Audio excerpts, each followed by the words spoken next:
testament to how much Sue meant to so many people, and that just a fraction of those are here today that whose lives were touched by Sue.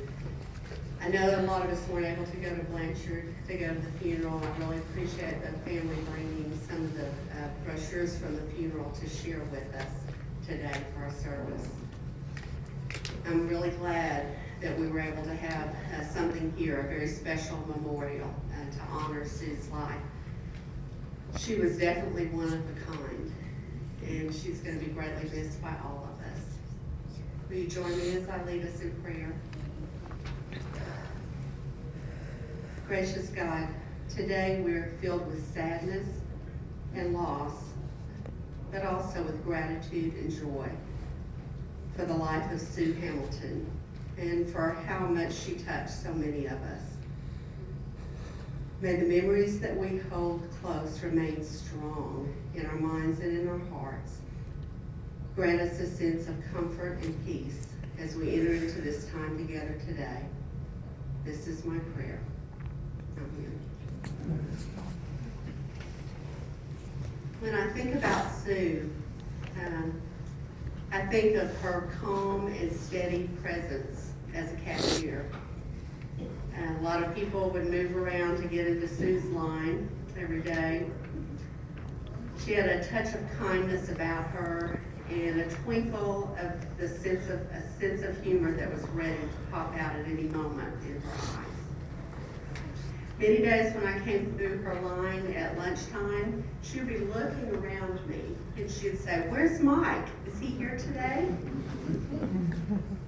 And I would reassure her that yes, he was here and he'd be around behind me in just a few minutes. She really loved to tease Mike, and they would banter back and forth, and I think that was really a high point of her day, was looking for him and when he was going to come through her line.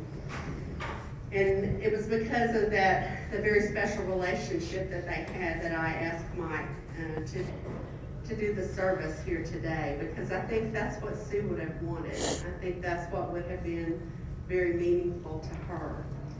And because I think if I hadn't, she would have been somewhere up in heaven saying, "Hey, where's Mike? Is he here today?" And I'd answer her one final time, "Yes, he's here."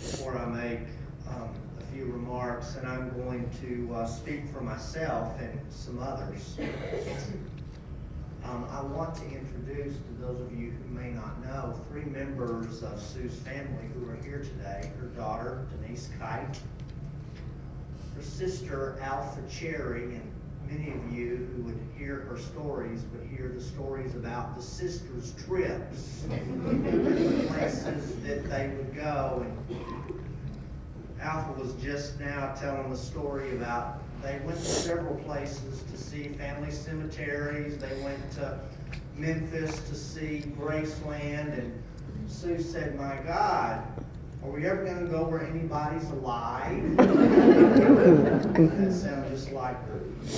And then finally, the third member of the family here is her granddaughter, Mariah Dixon. We want to welcome you and thank you so much for being here today and for sharing Sue with us on a daily basis.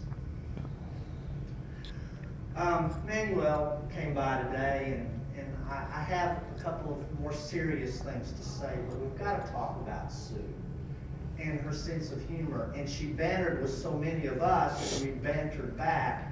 And I think she and Manuel probably did it quite a bit. And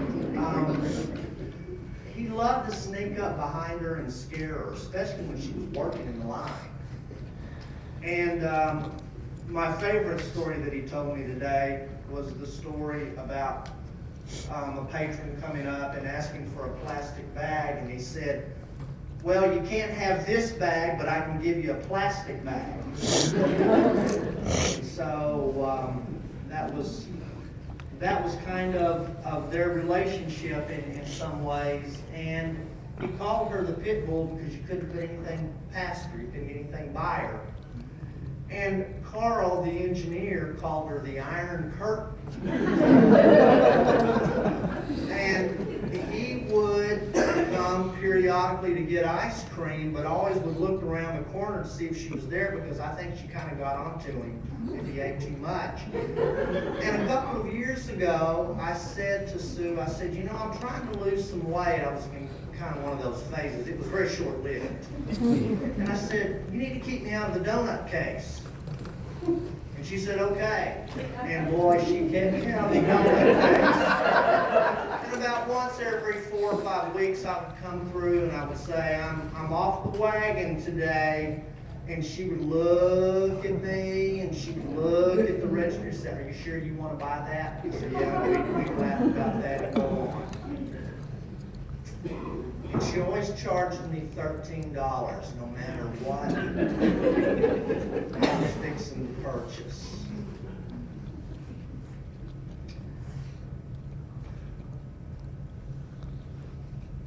When I asked Manuel what he will remember most about Sue, that she always cared and she was always thinking about others. Her smile, her great love for her family and for her friends, and I guess in many ways we that work here were her extended family.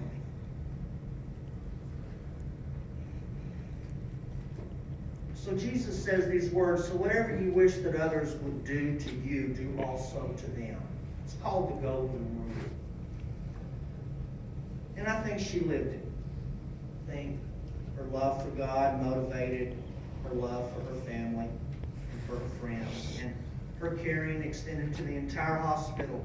Can't tell you how many times that I came through the line. Of course, our conversations were always short because there was people behind us, but she would say, can you tell me about so-and-so that she knew might be in the hospital? Of course, there's a lot I couldn't tell her because we do have HIPAA. But then she would tell me about others that she knew about and ask me to pray for them and think about them.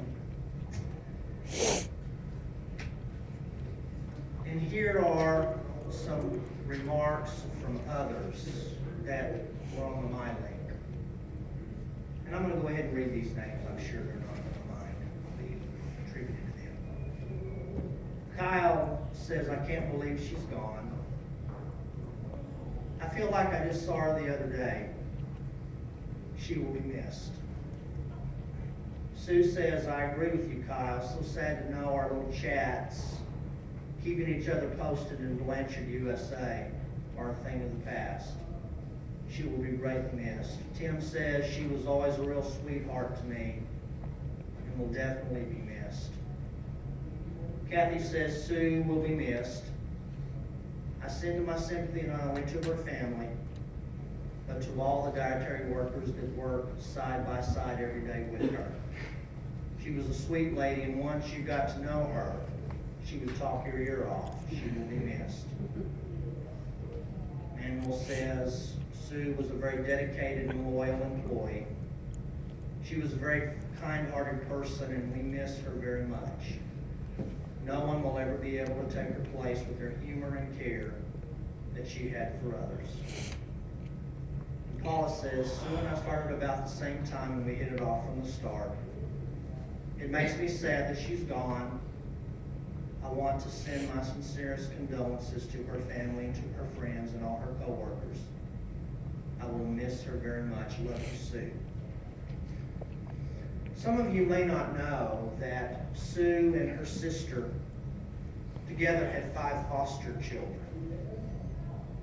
2 8-year-old twins, 2 7-year-olds, and 1 3-year-old. Siblings from 2 different families that they brought together.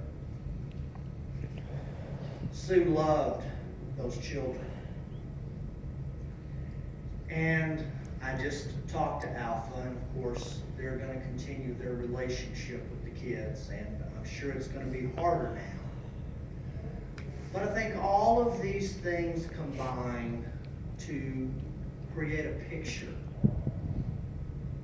of a woman who was more concerned about those around her than she was herself. And we know that through the years she'd had back pains, and she had had surgeries, and she would be gone for a while, and she would always bounce back. But in November, when the leukemia was diagnosed, none of us knew, her family especially, didn't know how quickly and how cruel that would be and how it would take her so fast.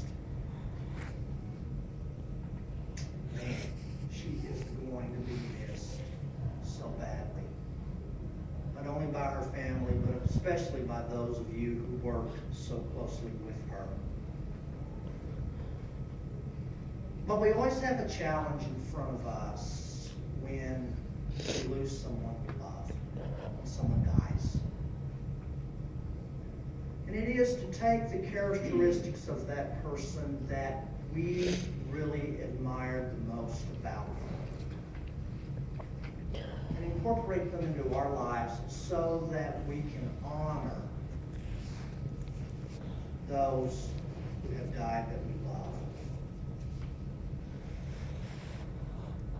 And Sue's particular brand of living, her particular brand of humor, and her particular brand of seeing the world are gone.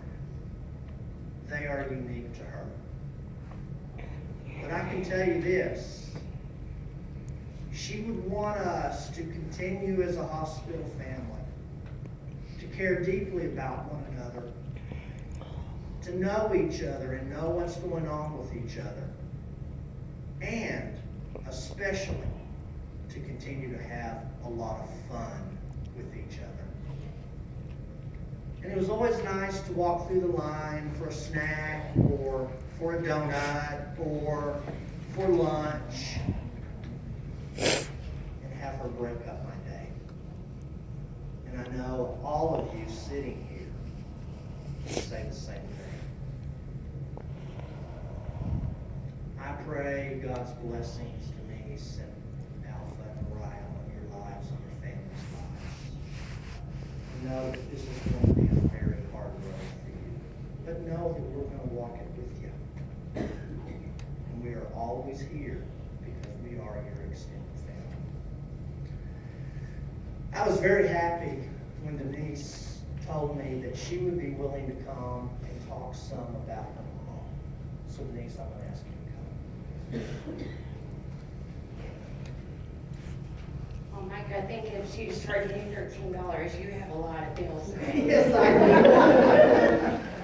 do. I think she should have retired by now. Yeah, I don't know what you call that money. Well, we haven't found it, but as soon as I do. If you guys don't know me, I'm Denise Kite. This is my mom. She's so wonderful. On behalf of our family, my brother cannot attend, but my brother Ray and his beautiful wife Tracy, my mom's other grandkids, Morgan, Maggie, and Garrett. I'm sure you've heard stories. My daughter's here with us recording this so I can share it with my brother. And we have a great-grandbaby on the way, Sue's great-grandbaby, Eliana Rosemary. So we just want to say thank you on behalf of our family. This is such an honor to not only you guys share your memories with us, but to share that love with us. I remember when my mom called me, and I was living in Nevada at the time, and she said, I just got a job at Norman Regional Hospital. And I said, okay. And she said, I was really surprised. I said, well, why were you surprised, Mom? She's like, because I was 50. And I said, Mom, you can run circles around those people. And she has. No matter what, even when she was in her walker, she ran circles around the young kids here. But I said, Mom, now you just remember you're going to have to eat hospital food for the rest of your life. And then 2 years later, I would come up and share lunches with her. The food's not half that bad either. So I really pray that, I really wish I could have that time back. But my brother and I were only children, so of course, he's a big brother and I'm the little sister.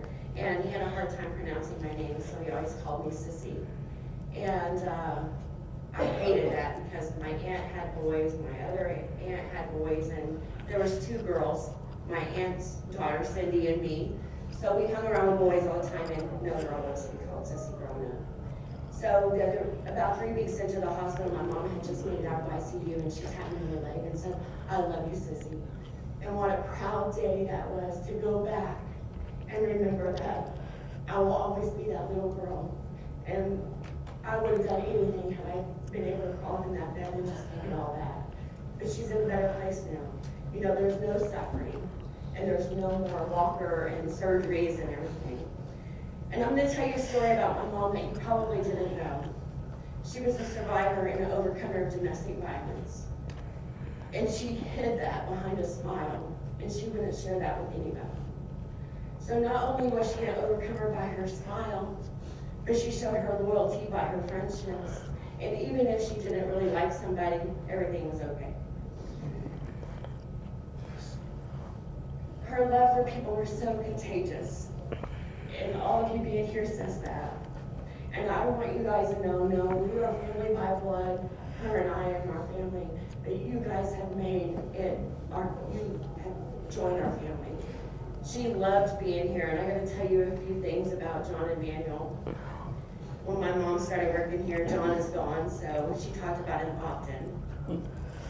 Manuel had given me some things out of her locker, and you guys have a program called Seek here, and I found some things, and Manuel didn't think they were really important. But they were. I just want to read them just real quick, because there's things about my mom that I didn't even really know. There were secrets that she kept about her sickness, and she wanted to make sure we were okay. In the hospital, everything was okay. You're gonna be okay. She had her faith was so high.